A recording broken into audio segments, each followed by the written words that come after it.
হেকজানে মানিনিও কাসুথানি police হবো যে মানসাক ফানথনিনো রি বারগি দङ যাত্রাবর থানা হাইনহাই চাসামুং মানখা নিদয়া গাংকুলनि 1500 याबा टेबलेट कासुवै फार्स्ट गोनाङै फेकजाने मानै रम मानमानि पातिमुङाव अर नांलायफानो ताबो गोरों गोरों जागोन आबाहाय सामुङै दङ आबनि न आतुना थाङै चासामुं मानखा जात्राफोर थानानै पुलिस कक्टमामो साइमानखा बिसिंति हुइजा कक्टमा मानिनो जात्राफोर थानानै पुलिस निदया गांकुल आमचायाव नायथुगना थाङो आरो न कामरुल मिया बुफा फरिद मियानि नगो नायथुगै मानो 1500 याबा टेबलेट आबनि रांमारि हातिओ 75,000 सो गानो कक्टमा साइमानखा रमजागमानि अ याबा टेबलेट दक 10 पेकेट 162 ग्राम हिलिकमानि पाति थाइनिनो पुलिस फरिद मिया उमर 24 न रमो जात्राफोर थानानै ओसि सिटिकान्त बर्धन साका फेकजानाय मानै रगनो बसकन सालबटे बनायथु मुं तंनाय हनै अबा हाइके नायथुगि रमनि बाय पुलिस सकनि सामुनो बेलाखे खाफर जाखा आमसानि लकर 22-10-2025 আমরা দুপুরবেলার দিকে একটা খবর আসে যে নিদয়া গাংকুল এরিয়াতে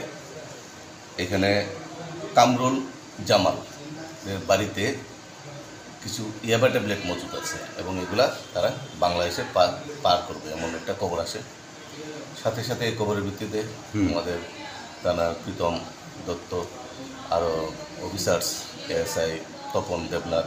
এবং আরও কনস্টেবল এবং টিএসআর পার্সোনাল আমরা যাওয়ার সময় আমরা বিএসএফকেও সাথে নিয়ে যাই এবং সেই খবরটা আবার বিএসএফের কাছেও ছিল, তাদের সাথে যোগাযোগ করার সাথে আমরা জানতে পারি তাদের কাছেও সেই খবরটা আছে। তো অ্যাকর্ডিংলি আমরা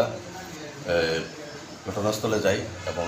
বাড়ি গঠন করি এবং আমরা এটা একদম আইনগতভাবে আইন মোতাবেক আমরা সার্চ করি। সার্চ করার ফলে আমরা বাড়ি থেকে প্রায় 1,500 ইয়াবা ট্যাবলেট আমরা রিকভারি করি। তারপর ওইখান থেকে আমরা এগুলো সিজ করি এবং তাকে আমরা ধরতে সক্ষম হচ্ছি এবং এই বিষয়ে আমরা তার বিরুদ্ধে কামরুল জামালের বিরুদ্ধে আমরা একটা এনডিপিএস মামলা নিছি এবং এই মামলায় বা এই কাজে আর কে কে জড়িত থাকতে পারে, হ্যাঁ, এবং মালগুলা কোথায় থেকে আসবে এবং কোথায় বিক্রি করবে টোটাল বিষয়টা আমরা ওই সত্যটা উদ্ঘাটনের জন্য আমরা ইনভেস্টিগেশন চলছে এবং আগামী দিনও আমরা এই ধরনের অভিযান জারি থাকবে এবং এর আগেও আমরা অভিযান করেছি এবং সফলতা পেয়েছি। তাকে আটক করছেন? হ্যাঁ, আমরা যে কামরুল জামাল, বাবার নাম ফরিদ মিয়া আর নিদয়া গাংকুল, তাকে আমরা এই মামলায় অ্যারেস্ট করছি।